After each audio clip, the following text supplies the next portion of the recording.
ভোগালীৰ প্ৰাক মুহূৰ্তত হোজাইত পথ সজাগতা অভিযান উৎসৱৰ নামত ৰাজপথত সন্ত্ৰাস চলোৱা চালকৰ বিৰুদ্ধে সজাগতা অভিযান আৰম্ভ কৰিলে হোজাই জিলা পৰিবহণ বিভাগে প্ৰায় 15 কিলোমিটাৰ জোৰা বাইক ৰেলীত কেইবা শতাধিক বাইক চালকে অংশগ্ৰহণ কৰে প্ৰতিখন বাহনত বেনাৰ লগাই ৰাইজক সজাগ কৰাৰ প্ৰয়াস জিলা পৰিবহণ বিভাগৰ হোজাই জিলা আয়ুক্ত বিদ্যুৎ বিকাশ ভাগৱতী আৰু বিধায়ক ৰামকৃষ্ণ ঘোষে ফ্লেগ অফ কৰি শুভাৰম্ভ কৰে বাইক ৰেলী শুভাৰম্ভ অনুষ্ঠানত অংশগ্ৰহণ কৰে হোজাই সমষ্টিৰ বিধায়ক ৰামকৃষ্ণ ঘোষ জিলা আয়ুক্ত বিদ্যুৎ বিকাশ ভাগৱতী অপৰাধ নিয়ন্ত্ৰণ শাখাৰ অতিৰিক্ত আৰক্ষী অধীক্ষক পল্লৱ তামুলী অতিৰিক্ত আৰক্ষী অধীক্ষক ৰূপম বৰদলৈ আৰু জিলা পৰিবহণ বিষয়া সত্যকাম গগৈ পথ সুৰক্ষা জীৱন ৰক্ষা শ্লোগানেৰে আৰম্ভ কৰা হয় অভিযান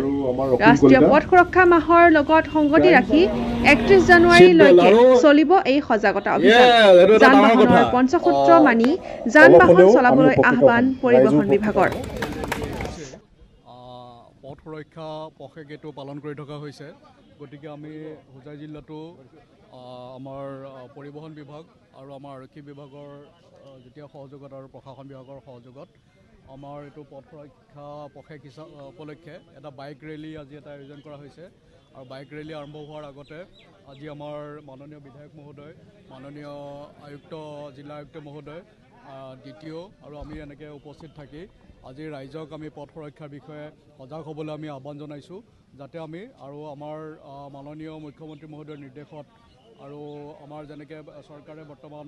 পথ সুৰক্ষাৰ সম্পৰ্কত বিশেষ পদক্ষেপ গ্ৰহণ কৰি আছে গতিকে আমি আশা কৰিম যে আগন্তুক দিনত হোজাই জিলাত আমি পথ সুৰক্ষাৰ ক্ষেত্ৰত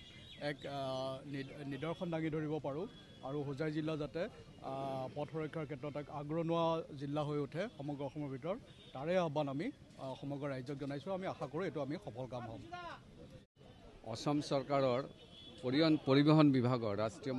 ৰাষ্ট্ৰীয় পথ সুৰক্ষা মাহ 1 জানুৱাৰীৰ পৰা 30 জানুৱাৰীলৈকে পালন কৰা হৈছে উদ্দেশ্যটো কি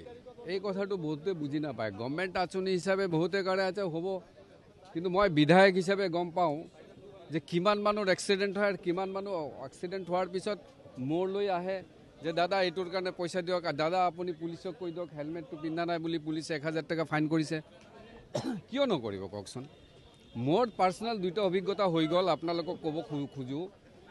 যে এজনৰতো এক্সিডেণ্ট এনেকুৱা হৈ গ'ল স্পীড লিমিটটো নকমাৰ ফলত তাৰ কি হ'ল ভৰি দুটা কাটিব লাগে ডক্টৰে মোক জনালে যে আপুনি যেনে তেনে 1.5 লাখ টকা দিয়ক তো মই কি কৰিম এতিয়াতো তাৰ ভৰিয়ে কাটা যাব মই ক'লো জিন্দগী যাব মোৰ আৰু 1.5 লাখ টকা কি মোৰ চেলাৰীৰ পৰা মই গুগল পে' কৰি দিলোঁ তেতিয়া তাৰ অপাৰেশ্যন হ'ল এনেধৰণৰ সমাজৰ বহুত প্ৰতিষ্ঠিত মানুহ বহুতৰ বিপদত পৰে কোনে বিচাৰিব তাৰ ভৰিটো কটা যাওক আজি যদি তেখেতে যদি স্পীড লিমিটটো কৰিলেহেঁতেন হেলমেটটো পৰিলে এই বিপদটো নহয় মোৰো এবাৰ হৈছিলে মই এবাৰ গাড়ী চলাওঁতে যিহেতু মই সদায় ছিট বেল্টটো মই বান্ধি চলোঁ এইটো মোৰ অভ্যাস সৰুকালৰ পৰা সিদিনা গাড়ী 100 কিলোমিটাৰ স্পীডত যাওঁতে হঠাৎ টোপনি আহি গ'ল এইটো সকলোৰে হয়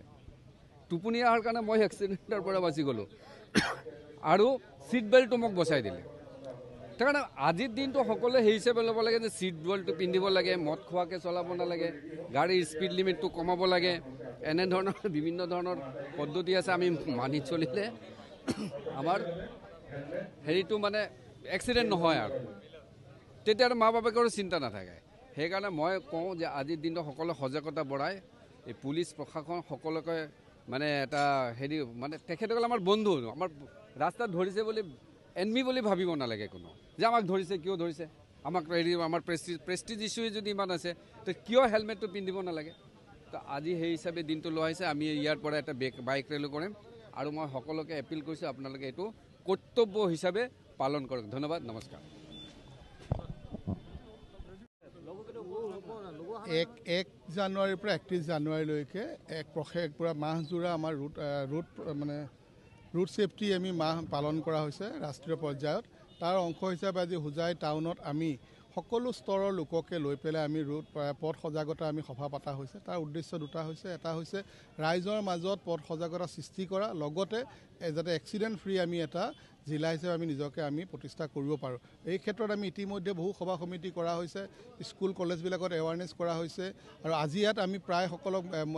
ফ্ৰী হেলমেট দিয়া হৈছে আৰু যিসকল ড্ৰাইভাৰ বা অন্যান্য চালক পৰিচালক আছে তেওঁলোকৰ লগত মত বিনিময় কৰা হৈছে আৰু এটাই চেষ্টা কৰা হৈছে সকলোকে সজাগ কৰা যে পথ সুৰক্ষা অকল চৰকাৰৰ আঁচনি নহয়, ৰাইজৰ আঁচনি। প্ৰত্যেকজন ব্যক্তি যেতিয়া সুৰক্ষিত হ'ব লাগিব তাৰ কাৰণে সজাগ হ'ব লাগিব। পথ সুৰক্ষাৰ দ্বাৰা আমি এখন সুস্থ সবল সমাজ গঢ়ি তুলিব পাৰিম।